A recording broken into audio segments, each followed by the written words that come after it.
chante un alléluia en présence de mes ennemis.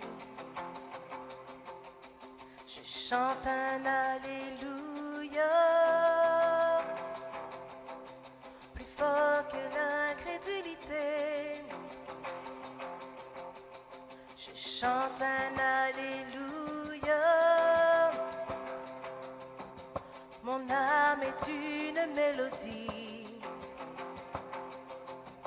Je chante un alléluia. Mon Seigneur vient, il se bat pour moi. Je chanterai au milieu de la tempête, de plus en plus fort. Vous entendrez mes louanges. Être à l'espoir, m'aurait vaincu, le roi vivant.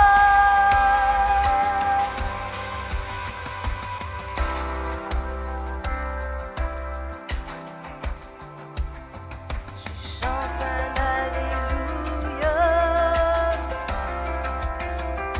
avec tout ce qui est en moi. Chante un alléluia et devant mes ennemis s'enfuient. Je chante un alléluia quand la tempête fait rage. Je chante un alléluia. Satan n'a plus d'emprise sur moi. Je chanterai au milieu de la tempête, plus en plus fort. Vous entendrez mes louanges, des profondes ténèbres, être à l'espoir, m'aurait vaincu, le roi vivant.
chanter de plus en plus fort,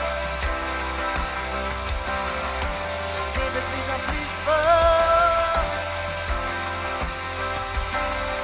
chanter de plus en plus fort, chanter de plus en plus fort.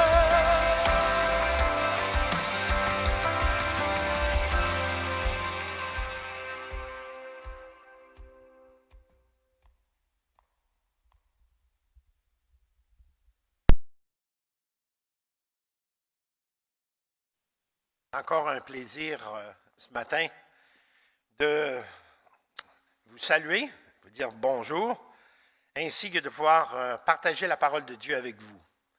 On sait que s'il y a quelque chose qu'on a besoin dans notre époque ou à notre époque, c'est vraiment la parole de Dieu, afin qu'elle puisse toujours prédominer sur nos pensées et sur les pensées qui peuvent exister dans le monde dans lequel on vit. Alors, avant de continuer, j'aimerais juste faire un mot de prière afin que le Seigneur puisse inspirer nos cœurs dans sa parole. On est conscient que la parole de Dieu sans le Saint-Esprit, ça n'a aucun effet. Ça demeure une lettre morte, une lettre qui finalement ne peut pas prendre vie parce que la parole de Dieu a été donnée et doit être vécue par la puissance et la révélation du Saint-Esprit. Alors, on va prendre quelques instants pour prier. Seigneur, nous te disons merci ce matin parce que c'est encore une occasion pour nous de te dire, oui Seigneur, que ta parole règne dans nos cœurs. Que ton onction, Seigneur, l'Esprit de vérité, nous instruise, nous aide, Seigneur, à bien comprendre là où tu t'en vas, Seigneur, afin que nous puissions te suivre. Ce n'est pas à nous de diriger, à conduire, mais c'est à toi. Et tu le fais par l'Esprit Saint dans ta parole. Et c'est pourquoi, Seigneur, qu'encore ce matin, j'ai à cœur que tu puisses, Seigneur, nous inspirer davantage à s'attacher à ta parole, non à nos pensées personnelles, mais aux pensées, à la pensée de ton Esprit Saint. Alors conduis-nous ce matin, Seigneur, et bénis chaque personne qui, Seigneur, écoute, visionne ce court vidéo et que nous puissions tous ensemble ressortir édifiés et affermis. Au nom de Jésus, Amen. Bien, avant de l'oublier, j'aimerais remercier le pasteur Richard qui a apporté la parole la semaine passée sur le thème des pères, la fête des pères et tout cela. Bon message, puis qu'on puisse tous ensemble profiter de ce temps, puis de se laisser, je dirais, sensibiliser à l'importance des pères. D'ailleurs, je vais en parler un peu ce matin. Mais au travers de tout cela, j'aimerais qu'on puisse ouvrir nos Bibles dans 2 Timothée chapitre 3. Et alors que je réfléchissais cette semaine, puis ma pensée retournait toujours autour de ce que je vous ai dit il y a 2 semaines, lorsque j'ai fait ressortir, finalement, au travers du message, les paroles de l'apôtre Paul dans 2 Timothée chapitre 3. Lorsqu'il parle des derniers jours. Pardon. Je ne dis pas que nous sommes dans les derniers jours, parce que personne ne le sait vraiment. Mais une chose est certaine, la parole de Dieu nous annonce les fruits qui vont précéder la fin des temps. Donc, ce matin, j'aimerais attirer votre attention sur, justement, le chapitre 3 de 2 Timothée, verset 10. L'apôtre Paul dit au jeune Timothée, en tout cas, plus jeune que lui, c'est sûr, « Pour toi, tu as suivi de près mon enseignement, ma conduite, mes résolutions, ma foi, ma patience, mon amour, ma persévérance, mes persécutions, il dit, et mes souffrances. » L'apôtre Paul s'adresse à Timothée parce qu'il est conscient qu'il est lui-même proche de son départ. Et au travers de tout cela, bien, l'apôtre Paul veut encourager Timothée à demeurer ferme dans ce qu'il a reçu de la part des apôtres et de l'enseignement de la parole de Dieu. Donc, Paul sait très bien, et il l'a dit à quelques reprises dans l'Acte des apôtres, que lors de son départ, il va y avoir des combats incroyables qui vont se produire, et il veut encourager justement Timothée. Et dans son encouragement, il est en train de mentionner justement le fait qu'il dit à Timothée, bien, il dit, « Pour toi, tu as suivi de près mon enseignement. » Donc, ainsi que le reste, lorsqu'il dit conduite, résolution et tout cela. Mais ce qui m'intéresse ici, c'est qu'on réalise à quel point que l'apôtre Paul appelle Timothée pour une dernière fois, de façon indirecte, mais que ça devient aussi direct. Il dit de l'imiter, d'être son imitateur, justement dans ce que lui a donné comme exemple à Timothée, ainsi qu'aux autres ouvriers qui ont travaillé avec l'apôtre Paul. Paul veut retransmettre le bâton à Timothée, ainsi qu'aux autres ouvriers de cet âge, et qu'au travers de tout cela, eh bien que Timothée va être ferme dans le combat qu'il a à combattre, à vivre, et que cette situation-là, ce ne sera pas facile s'il ne demeure pas enraciné justement par rapport à ce qu'il a lui-même reçu. Donc, il dit, pour toi, tu as suivi de près mon enseignement. Donc, on peut dire qu'au travers de ce verset 10, l'apôtre Paul est en train de décrire le caractère d'un chrétien, le caractère d'un homme, d'une femme de Dieu. Donc, et l'apôtre Paul est un homme sans hypocrisie, sans cachotterie, si on peut dire. Il le dit aux Thessaloniciens dans sa façon, il dit, bien, lorsqu'on vous a apporté la parole, on vous a mentionné justement l'intégrité dans laquelle on a voulu non seulement prêcher l'Évangile, mais même vivre l'Évangile. Alors, l'apôtre Paul ne se cache pas de Timothée, au contraire, il dit, tu as suivi de près, donc tu as vu. Tu as vu le genre d'homme que je suis, tu as vu le genre d'ouvrier que je suis, et puisse cela être pour toi un encouragement. Maintenant, Paul nous dépeint son caractère, sa conduite, et au travers de cela, bien, dans le chapitre 3, dès les premiers versets, on voit que Paul est en train de décrire ce que j'appelle le caractère et l'esprit de ce monde. Donc, c'est plus qu'une histoire de dire, ben, je veux que tu saches quel genre d'homme que je suis, etc. Mais l'apôtre Paul veut que Timothée discerne que plus on va avancer dans les temps, plus les chrétiens vont devoir discerner ce qui est de l'esprit et ce qui est de ce monde. Et c'est pourquoi que j'intitule le message de ce matin « L'œuvre du Saint-Esprit dans le monde ». Et dans le but, justement, qu'on puisse discerner, nous croyants, la différence entre celui qui va suivre la pensée de l'Esprit, la vie de l'Esprit, et celui qui prétend avoir la pensée de l'Esprit, mais qui finalement, c'est l'Esprit de ce monde. Donc, quand l'apôtre Paul parle à Timothée, il décrit, comme j'ai dit, un peu sa conduite, son caractère et sa façon de vivre l'Évangile. Puis, il dit dans les premiers versets, comment est-ce que l'esprit de ce monde se révèle finalement? Que dans l'esprit de ce monde, on va trouver quoi? Bien, on va trouver des gens qui, justement, sont, comme j'ai dit la semaine, il y a 2 semaines, il dit des gens qui seront égoïstes, amis de l'argent, fanfarons, orgueilleux, blasphémateurs, rebelles, etc. Donc, ce que j'aimerais faire, c'est qu'on réalise ce matin que c'est plus que juste des actions d'être fanfaron, orgueilleux. Ça représente l'esprit de ce monde, l'esprit dans lequel on vit dans le moment présent. Et ce qui existait au temps de Paul existe encore, sinon plus, davantage dans notre époque à nous, dans notre temps. Et au travers de ce qui se passe mondialement, on voit que finalement l'apôtre Paul, il dit, bien, si vous voulez reconnaître l'esprit de ce monde, regardez à ces exemples-là, parce que le produit final, c'est cela. Mais si vous voulez voir c'est quoi l'esprit de Dieu dans ce monde, eh bien, il dit, regardez à ma façon de vivre l'Évangile, et il y a une énorme différence, même, on peut dire, c'est le jour et la nuit. Donc, Paul rappelle à Timothée sa conduite, je dirais sa façon de vivre l'Évangile, et qui représente justement la vraie œuvre du Saint-Esprit. Donc, l'apôtre Paul ne fait pas dire ces choses à Timothée pour se vanter ou quoi que ce soit, certainement pas, mais il veut qu'il puisse discerner et que Timothée lui-même réalise qu'il est aussi le témoin de cette vérité-là. Parce que, justement, si on regarde dans les premiers versets du chapitre 3, eh bien, comme je dis, on voit l'esprit de ce monde, mais il y a un contraste entre, justement, la façon de vivre de ce monde et la façon de vivre vraiment selon le Saint-Esprit. Et l'apôtre Paul, justement, ne se gêne pas pour dire, c'est à partir du verset 4, verset 5, excusez, qu'il va y avoir une hypocrisie, parce qu'il y a une hypocrisie derrière l'esprit de ce monde, mais il y a une révélation, il n'y a rien de caché dans l'esprit de Dieu, du royaume de Dieu. Et c'est là que l'apôtre Paul fait un contraste.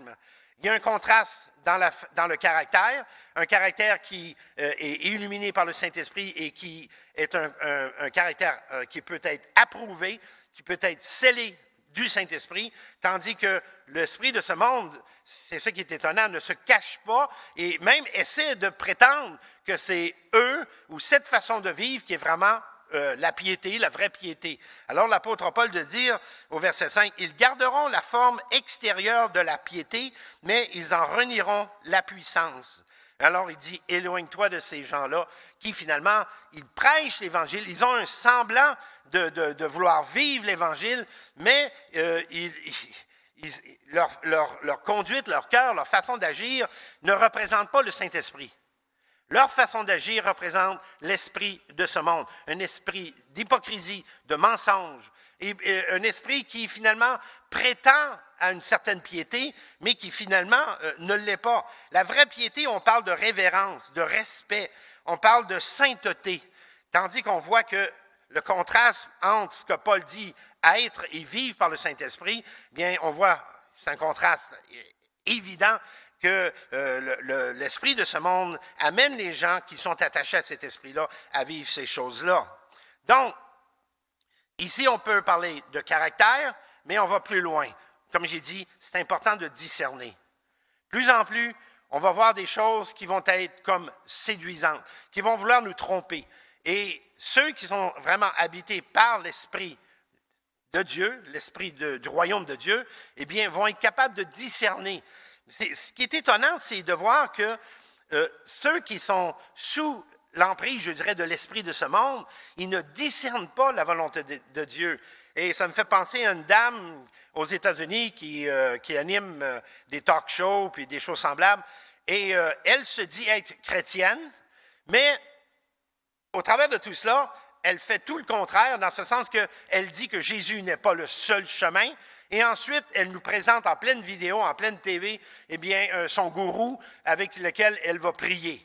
Alors, ça semble beau, ça semble, wow, intéressant, viable, mais finalement, ce n'est que de l'hypocrisie parce que ça ne représente pas le royaume de Dieu et l'esprit de Dieu que Dieu veut justement véhiculer dans notre société. Alors, la piété selon le monde, eh bien, l'apôtre Paul le dit, comme j'ai dit dans le verset 5, « Ils garderont la forme extérieure, mais la piété intérieure, non. » Donc, c'est en ça que je veux dire qu'il y a une certaine hypocrisie, parce que tout semble beau, tout semble bon, mais intérieurement, ils sont loin de la volonté de Dieu, loin du Saint-Esprit qui est à l'œuvre aussi dans ce monde. Donc, on a besoin de discerner ces choses-là, et c'est un contraste inimaginable. Alors, lorsqu'il dit « la piété selon Dieu », eh bien, on peut voir au verset, c'est à partir du verset 12, « Tous ceux d'ailleurs qui voudront vivre pieusement en Christ Jésus seront persécutés. » Voulant dire que vouloir vivre la vérité, ça a un prix.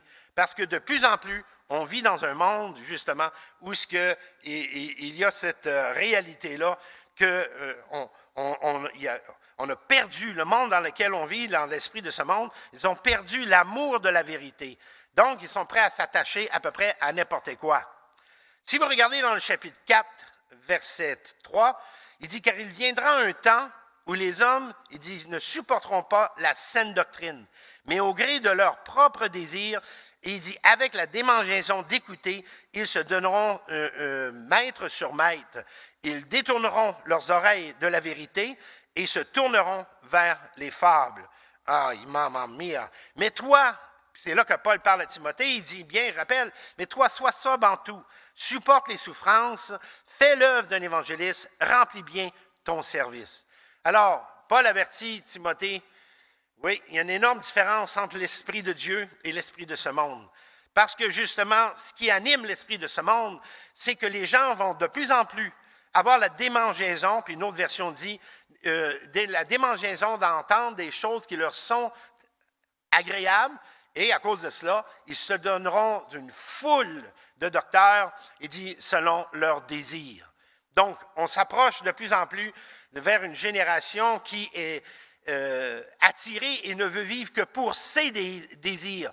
De là, justement, quand l'apôtre Paul parle dans le chapitre 3, les premiers, il dit, il va y avoir de plus en plus des gens qui vont vivre de façon égoïste.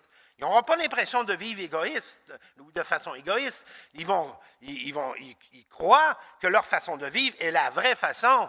Mais finalement, lorsque on met leurs œuvres à la lumière de la parole de Dieu et du Saint-Esprit, eh bien, c'est évident que ce qu'ils recherchent, c'est leur propre désir. Le croyant, le fils, la fille de Dieu, elles ne sont pas appelées à vivre selon leurs désirs, mais selon les désirs de Dieu. Fais de l'Éternel tes délices et il te donnera ce que ton cœur désire. Amen. Et si ça tarde, et ça tarde, et ça tarde, mais fais quand même de l'Éternel tes délices. Amen. Et éventuellement, tu vas réaliser à quel point que tu vas pouvoir te féliciter pour l'éternité parce que ton cœur va être entier, justement, pour le Seigneur et les promesses et les récompenses sont inimaginables. C'est juste parce que nous, on est tellement terrestres qu'on oublie de regarder, justement, à l'Esprit de Dieu qui ne parle pas avec le mensonge ou quelque hypocrisie que ce soit. Donc, Paul est conscient que le jeune Timothée est exposé à cela et qu'il va devoir justement apprendre à combattre. Alors, l'apôtre Paul, justement, au verset 11, il dit bien à Timothée, il dit, « Tu es témoin, finalement, de mes persécutions, de mes souffrances. Tu es témoin de toutes ces choses-là et tu as vu ma vie. » On sait qu'il parle justement de quelques villes. Il parle c'est au verset 11, il dit bien, quelle souffrance, il dit, n'ai-je pas été exposé? Tu as vu ces choses-là, Timothée, à Antioche, à Icône et à Lystre. Et lorsqu'on regarde justement dans Actes chapitre 14, verset 19, on voit que l'apôtre Paul aurait témoigné beaucoup dans la ville d'Antioche. Ensuite, il était aussi allé à Lystre, ainsi qu'à Icône, mais à Lystre, et des Juifs, il est dit que des Juifs, justement, d'Antioche, sont venus à Lystre et ils ont saisi l'apôtre Paul. Ils l'ont saisi. Pourquoi est-ce qu'ils l'ont saisi? Parce que Paul enseignait quelque chose qui était contraire à ce qu'eux voulaient recevoir. Et bien entendu, qu'est-ce qu'ils ont fait? Il est dit qu'ils l'ont attrapé, ils l'ont lapidé, voulant dire qu'ils lui ont littéralement garoché tous les pierres possibles. Donc, dans leur esprit, il était mort. Il est dit qu'ils ont pris son corps, ils l'ont traîné en dehors de la ville et ils l'ont abandonné là. Wow! S'il y a quelqu'un qui se tient pour la vérité, c'est bien, ou s'est tenu pour la vérité, c'est bien l'apôtre Paul. Et Paul veut rappeler à Timothée, Timothée, il faut que tu deviennes un homme de plus en plus ferme, de plus en plus déterminé à cause des temps dans lesquels tu vas vivre. Tu as besoin d'être déterminé. Et cela ne se fait pas par, comment je peux dire, toute seule. Tu as besoin, à quelque part, tu as besoin de devenir l'imitateur de quelqu'un. Et bien entendu, dans ce cas-ci, l'apôtre Paul parle de lui-même. L'apôtre Paul dit même aux Corinthiens la même chose. Donc, il appelle Timothée à le suivre et de se rappeler justement l'enseignement qu'il a donné. Mais dans 1 Corinthiens 4, verset 15, il est dit, « Vous auriez 10 000 maîtres en Christ, vous n'avez cependant pas plusieurs pères, puisque c'est moi qui vous ai engendré en Jésus-Christ. Je vous conjure, soyez mes imitateurs. » Soyez mes imitateurs. L'apôtre Paul n'est pas quelqu'un d'orgueilleux, quelqu'un de prétentieux. Au contraire, l'apôtre Paul lui-même veillait sur lui-même et justement à vivre selon l'esprit de Dieu. Donc, pas selon l'esprit de ce monde, le courant de ce monde qui marche dans l'hypocrisie, mais selon vraiment le courant de Dieu. Et c'est là qu'il s'adresse à l'Église de Corinthe et lui qui a fondé cette Église, et il leur parle justement de cette réalité-là, que finalement, vous avez besoin de modèles. Pardon. Vous avez besoin de modèles, vous avez besoin d'exemples. Vous avez besoin d'avoir, comment je peux dire, des exemples concrets que ça se vit vraiment l'Évangile jusqu'à ce point-là. Parce que l'apôtre Paul a quand même été, je vais dire, exposé à l'extrême, jusqu'à la mort, pour le témoignage qu'il a donné à l'Évangile. Mais la plupart d'entre nous, on n'est pas nécessairement appelés à mourir, on est appelés à vivre l'Évangile. Et c'est pourquoi que l'apôtre Paul dit aux Corinthiens, comme il mentionne au jeune Timothée, parce qu'ici, il s'adresse à une église, mais tantôt, il s'adresse aussi à son jeune coéquipier, plus jeune que lui en tout cas. Alors, il lui dit bien, il dit, vous avez peut-être 10 000 maîtres en Christ, vous n'avez pourtant et cependant pas plusieurs pères. Encore, en fin de compte, l'apôtre Paul appelle les Corinthiens à l'imiter. Il veut qu'ils réalisent qu'ils ont besoin d'apprendre qu'est-ce que ça veut dire que d'imiter les pères spirituels. Parce qu'on se dit, mais c'est quoi imiter quelqu'un? La plupart du temps, lorsqu'on imite quelqu'un, c'est parce que ça devient aussi un père spirituel. Je dirais que suivre le modèle de l'apôtre Paul, c'est d'accepter que l'apôtre Paul devienne un père spirituel. Et c'est ce qu'il rappelle aux Corinthiens. Vous avez besoin aussi de modèles, vous avez besoin d'exemples. Donc, peu importe si on est fort ou faible ou qu'on pense qu'on ait une pensée positive, extrêmement positive de nous-mêmes, où on se croit fort ou qu'on se croit faible, d'une manière ou d'une autre. Peu importe notre condition, on a besoin d'imiter quelqu'un. Et Dieu nous appelle à imiter nos pères spirituels. Et bien entendu, le père de tous les pères, c'est Dieu. Mais l'apôtre Paul ne se gêne pas. Il dit cependant, vous n'avez pas plusieurs pères, puisque c'est moi qui vous ai engendré. Alors il dit, je vous en conjure. Il les conjure. Ça va loin, là, imaginez-vous. Là. C'est pratiquement comme s'il les supplie. Il dit, comprenez, soyez mes imitateurs, parce qu'il y en a d'autres qui vont vouloir devenir vos modèles. Et on est conscient que les modèles, si on choisit un modèle, on va le suivre. Qu'il soit bon ou mauvais, lorsqu'on choisit un modèle, quelqu'un à imiter, on a intérêt de faire attention que cette personne-là est vraiment un modèle selon le Saint-Esprit, selon l'œuvre du Saint-Esprit, selon Dieu. Aux Corinthiens, un peu plus loin, au chapitre 11, cette fois-ci, il dit « Soyez mes imitateurs comme je le suis moi-même de Christ. » Alors, il est en train de dire, finalement, chers amis, si vous pensez que je suis prétentieux, parce qu'il y a des gens qui disaient qu'ils décrivaient Paul comme étant un orgueilleux, un prétentieux qui parlait très fort lorsqu'il était absent, mais en présence, c'était quelqu'un de faible, mais bien au contraire. Mais ce qui est intéressant ici, l'apôtre Paul explique pourquoi on doit être ses imitateurs. On doit être les imitateurs, on doit suivre les modèles que Dieu nous donne. Pourquoi? Parce que ces gens-là, ces hommes, ces femmes, eh bien, même ces jeunes gens, eh bien, ils sont eux-mêmes des imitateurs de Christ. Donc, il ne les appelle pas qu'à lui-même, mais juste, voyez un peu comme un, je sais pas moi, un enseigne sur un coin de rue. Qu'est-ce qu'il vous dit? Voici la rue. Chez nous, c'est la rue Saint-André, c'est écrit, la rue Saint-André. Et quelqu'un qui voit la rue Saint-André, il va savoir que c'est par là qu'il faut aller s'il veut venir chez nous. Alors, si on veut aller vers le Seigneur, constamment vers le Seigneur, il faut suivre justement les écriteaux, les enseignes que Dieu nous donne. Et on va le voir un petit peu plus loin. Alors, il dit bien aux Corinthiens, soyez mes imitateurs. Laissez-moi devenir un père spirituel pour vous. Quelqu'un qui va non seulement vous chérir, mais vous donner l'exemple. Un exemple vrai. Pas un exemple d'hypocrisie, de semblant, mais de vrai. Donc, dans Philippiens, chapitre 3, verset 17, il dit « Soyez tous mes imitateurs et portez les regards sur ceux qui marchent selon le modèle que vous avez en nous. » Donc, ici, tantôt, il parle « Soyez mes imitateurs ».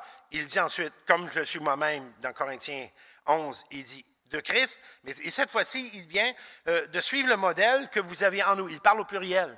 Qu'il n'est pas le seul à être un modèle. Parce qu'il ne veut pas être vu comme étant prétentieux, mais il faut que l'Église, pour atteindre une certaine maturité, doit se donner aussi des leaders. Et si on ne le fait pas, qu'est-ce qui arrive? C'est qu'on est dans la confusion. Qu'est-ce qui se passe de ce temps-ci, là? Qu'est-ce qui se passe avec notre société? J'entends des choses, soit à la radio, on peut dire à l'ordinateur, puis au travers des médias sociaux, puis j'entends tellement de calomnies contre M. Trudeau. Wow! Je dis, OK, c'est pas un saint, je suis d'accord, mais j'entends, ce que j'entends, c'est pas, je suis pas d'accord avec vous, c'est beaucoup plus que ça. C'est comme s'il y avait un genre de mépris pour son leadership. Alors, je ne fais pas ici de la politique, mais je dis que le croyant doit respecter, peu importe s'il n'est pas d'accord, doit respecter. on a des modèles, il ne faut pas tous les détruire. Donc, ce qui m'étonne, puis quelqu'un que j'estime beaucoup, malgré que j'aimerais pas avoir sa job, je vous garantis, mais M. Legault, hein, premier ministre du Québec, puis on est là, puis wow, j'entends des choses de dire, finalement, on attaque son intégrité, on attaque son honnêteté, qu'on ne soit pas d'accord encore, c'est une chose, mais d'attaquer l'intégrité. Quand on détruit les modèles, eh bien, qu'est-ce qui nous reste? C'est que finalement, ça devient que chacun pour soi, puis on devient nos propres modèles. Mais le jour où on devient nos propres modèles, on se perd rapidement. Et c'est ce qui est en train de se passer dans notre société. On n'en veut plus vraiment de modèle. Et l'apôtre Paul, de dire lui-même, il dit, je ne me fais pas d'illusions, même si j'ai été un modèle et j'ai combattu le bon combat, parce qu'il dit dans le chapitre 4, toujours dans Timothée, il dit, j'ai combattu le bon combat, j'ai achevé la course, j'ai gardé la foi, désormais la couronne de justice m'est réservée, le Seigneur, le juste juge, me l'a donnée, il dit, me le donnera en ce jour, et non seulement à moi, mais à tous ceux qui auront aimé son apparition. Wow! Donc, l'apôtre Paul était remis en question constamment. Il était là pour édifier les églises. On écoutait ses enseignements. On disait, c'est ça, tu fais ci pour ça, à cause de ça. Puis finalement, c'est tout des sous-entendus que les Juifs, et même certains, même des chrétiens de son époque, remettant en question son intégrité. Et finalement, qu'est-ce que ça fait? Ben, ça détruit, je dirais, la crédibilité même de l'Évangile. Parce que le prédicateur ou l'enseignant et l'Évangile ne doivent que être un. Si je ne suis pas un avec la parole de Dieu, je suis en danger d'hypocrisie. Je dis aux autres quoi faire, comme Paul dit aux Romains, mais je ne le fais pas moi-même. Alors, si je ne le fais pas moi-même, alors je serais peut-être mieux de cesser d'enseigner. Mais l'apôtre Paul savait que ce qu'il enseignait, il voulait le vivre à 100%, et il avait atteint cette maturité-là. On n'est pas obligé de tous avoir la même maturité, mais il nous faut accepter un enseignement, mais d'hommes, de femmes qui sont crédibles, des hommes, des pères de famille qui sont crédibles. Qu'est-ce qui nuit le plus à l'enseignement d'un enfant? C'est si le père ne fait pas ce qu'il dit, demander à ses propres enfants. Tu demandes à tes enfants de faire quelque chose que tu ne fais pas toi-même. Alors le danger, c'est que tu deviennes hypocrite, dans le sens que tu portes un masque qui cache la réalité de ce que tu es. Tandis que l'apôtre Paul nous dit, bien, pourquoi pas plutôt juste se repentir, puis que tu reconnais que la vérité de Dieu, c'est elle qui te transforme, et que tu n'es pas appelé à être Superman ou Superwoman, peu importe, mais que tu es appelé à être cet homme et cette femme qui, par la grâce de Dieu, va vivre l'Évangile de façon intègre. Donc, l'apôtre Paul, il dit, j'ai combattu le bon combat, qu'est-ce que je peux faire de plus? J'ai gardé la foi, j'ai voulu être un exemple. Maintenant, Timothée, veux-tu suivre cet exemple-là? Ça va t'aider dans ton cheminement. Quelqu'un a payé le prix pour te donner ce modèle à suivre. Et bien entendu, c'est lui-même. Mais il s'adresse aux églises. Dans Éphésiens chapitre 5, verset 1, il est dit, « Devenez donc les imitateurs de Dieu comme des enfants bien-aimés. » Devenez donc des imitateurs de Dieu comme des enfants bien-aimés. Alors, l'apôtre Paul, il rassemble un peu tout ce qu'il dit aux églises. Il dit finalement, oui, je vous ai appelé à être mes imitateurs, mais rappelez-vous, nous sommes tous et nous devons tous suivre l'exemple que Dieu nous donne, les imitateurs de Dieu. N'avons-nous pas été appelés dans Romains chapitre 8, il dit que nous avons été prédestinés à l'avance à être semblables à l'image de Christ. Donc, le caractère de Christ. Ce n'est pas la photo de Christ, mais c'est vraiment le schématisation comme il est dit. Et on retrouve dans Thessaloniciens. Mais ce qui est intéressant, c'est de voir que Paul rassemble tous et chacun, puis il dit finalement, s'il y en a qui pensent que je suis prétentieux, bien regardez. La raison pourquoi je vous invite à suivre de près mon enseignement et ce que je vous ai donné, c'est parce que je vous ai donné aussi l'exemple et vous démontrer que ça peut se vivre, l'Évangile. Bien au contraire. Et comme j'ai mentionné dans un de mes cours vidéo que j'ai mis sur Église de Château, c'est que, eh bien, et ces commandements, comme l'apôtre Jean de dire, et ces commandements ne sont pas pénibles parce que tout ce qui est né de Dieu triomphe du monde. Et ce qui triomphe du monde, il dit, c'est notre foi. Notre foi en Dieu, notre foi dans des hommes et des femmes intègres dans ce monde, des hommes, des femmes qui vivent vraiment l'Évangile. Pas parce qu'ils sont parfaits, encore une fois, mais parce que s'ils ont à se repentir, ils vont se repentir. Et quand ils obéissent, ils sont capables de le dire aussi. Le Seigneur m'a donné cette maturité-là pour obéir. Donc, qui sont vos modèles? Avez-vous des modèles? Vous êtes-vous choisi des exemples de femmes et d'hommes qui peuvent vous donner justement l'exemple d'un évangile vrai dans leur vie? Si vous n'en avez pas, peut-être que vous n'en avez pas cherché, parce que je crois qu'au travers de l'Église, je dirais universelle dans le monde dans lequel on vit, il y a beaucoup de modèles et des bons modèles. Mais la question et l'enjeu, c'est est-ce que moi je veux les suivre ou non? Bien entendu, quand je dis les suivre, oui ou non, c'est dans le sens que suivre leur exemple. Ces hommes et ces femmes ne deviennent pas nos dieux, bien au contraire, et on ne leur donnera pas cette autorité-là d'être Dieu. Ils ne sont pas là pour établir leur autorité, mais d'établir l'autorité de Dieu, la puissance du Saint-Esprit. Nous sommes les ambassadeurs de Dieu. L'apôtre Paul dit aux Corinthiens, nous sommes des ambassadeurs du Saint-Esprit. Donc, à chaque fois qu'on proclame avec intégrité la parole de Dieu, nous relâchons le Saint-Esprit sur les gens. Et si les gens le désirent, le Saint-Esprit va venir et leur donner la grâce et la force, justement, de pouvoir vivre cet évangile. Et quand on comprend cela, bien, ça nous aide énormément, justement, à bien vivre l'Évangile, à avoir un bon discernement. Je suis capable de discerner si ce que je dis est de Dieu ou c'est de moi. Si c'est de moi, mets-y un frein. Si c'est de Dieu, laisse recours au Saint-Esprit qui veut parler au travers de toi. C'est si facile de passer à côté, justement, de ce modèle que Dieu nous donne, cet exemple d'intégrité, de sagesse et de grâce.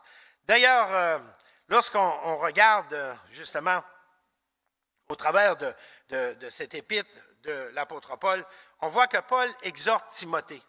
Au verset 14, bien, au verset 10, comme j'ai dit, il lui rappelle, finalement, rappelle-toi, là, j'ai vécu l'Évangile de façon intègre. Mais au verset 14, il dit, « Toi, reste attaché à ce que tu as appris et qui est l'objet de ta foi. Tu sais, il dit, de qui tu l'as appris. » Amen. Il dit ça, même il dit, depuis ton enfance. Alors, on voit que Timothée, il a vraiment reçu le témoignage de l'Évangile très, très jeune. Depuis ton enfance, tu connais les Écritures ou les écrits sacrés. Ils peuvent te donner la sagesse en vue du salut par la foi en Christ Jésus. Amen. Amen. Reste attaché. Dans Hébreu, il est dit, dans le chapitre 2, il est dit de vous attacher aux choses que vous avez reçues de peur d'être amené à la dérive. Et dans l'étymologie du mot dérive, on parle d'un bateau qui pourrait se perdre ou qui maintenant rentre au port. Justement, il s'en va au port et il ne veut pas se perdre. Mais on est appelé à s'attacher à la parole de Dieu. Intéressant ici, parce qu'il dit, tu connais, amen. Il dit, tu connais les écrits sacrés, ils peuvent te donner la sagesse en vue du salut. Alors, je dirais que ici, pour Timothée, l'enjeu, c'est pas d'apprendre beaucoup de nouvelles choses. Mais l'enjeu qui se joue entre la confiance que Timothée a envers Paul et la parole de Dieu ou l'Esprit de Dieu, c'est justement de vouloir vivre l'Évangile. Donc, à quelque part, il dit, tu restes attaché à ce que tu as appris. Je crois que dans le temps qu'on vit présentement, là je parle ici maintenant de notre temps, là, 2020, eh bien, que l'Église est en train de vivre une transition. On a appris beaucoup de la part du Seigneur. On a appris beaucoup de choses de la part de notre Dieu. Mais une chose qui est importante, c'est de réaliser qu'à un moment donné, oui, il faut apprendre, mais il faut aussi aller dans l'application, dans le vécu. Donc, on ne peut pas toujours rester des bébés. On ne peut pas toujours rester immature. À un moment donné, il faut que ma conduite représente et reflète vraiment l'action du Saint-Esprit. Si je suis conduit par le Saint-Esprit, pourquoi est-ce que par ma bouche je peux maudire quelqu'un? Comment est-ce que par ma bouche je peux parler en mal de quelqu'un? Ou même par mon cœur juger les intentions de quelqu'un? Dieu lui dit, laissez de côté le jugement et avancez dans l'unité, dans l'amour, dans cette intégrité de cœur. Suivez les exemples. j'ai dit, trouvez-vous un exemple, puis si vos pasteurs, ça ne vous suffit pas, allez plus loin.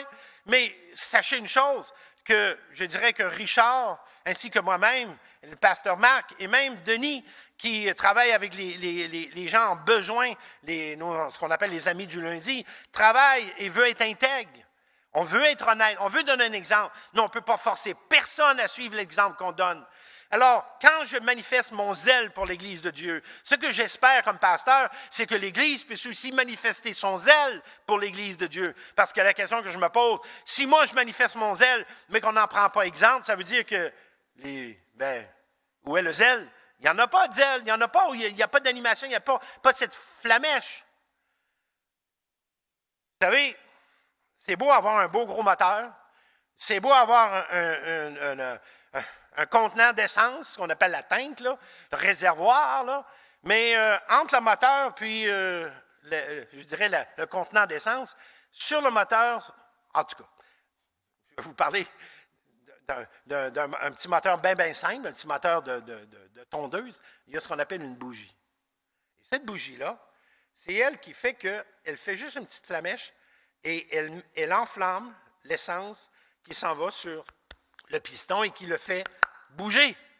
Donc, à quelque part, on a besoin de bougies d'allumage. On appelle ça une bougie d'allumage. Et la bougie d'allumage qu'on devrait avoir, c'est premièrement le Saint-Esprit, les exemples que Dieu nous donne dans le vécu. On a besoin de cette réalité-là. Et si on comprend ça, bien, on s'en va dans la bonne direction. Alors, il dit, Timothée, maintenant, OK, c'est beau, je peux t'enseigner bien des vérités, mais il va falloir que maintenant que tu vives pleinement ce que tu as déjà reçu. Et la plupart d'entre vous, ça fait des années que vous êtes déjà au Seigneur. Beaucoup d'entre vous, vous avez vécu beaucoup d'expériences dans le Seigneur. Maintenant, la question, c'est quand est-ce qu'on va pleinement faire confiance au Seigneur dans toutes les situations?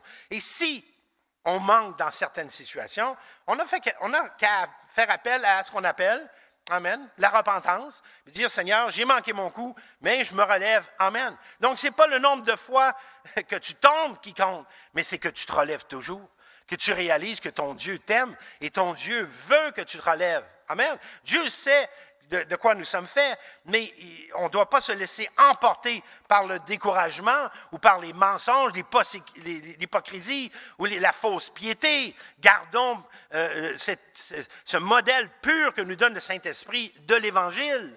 Amen. L'Évangile, wow!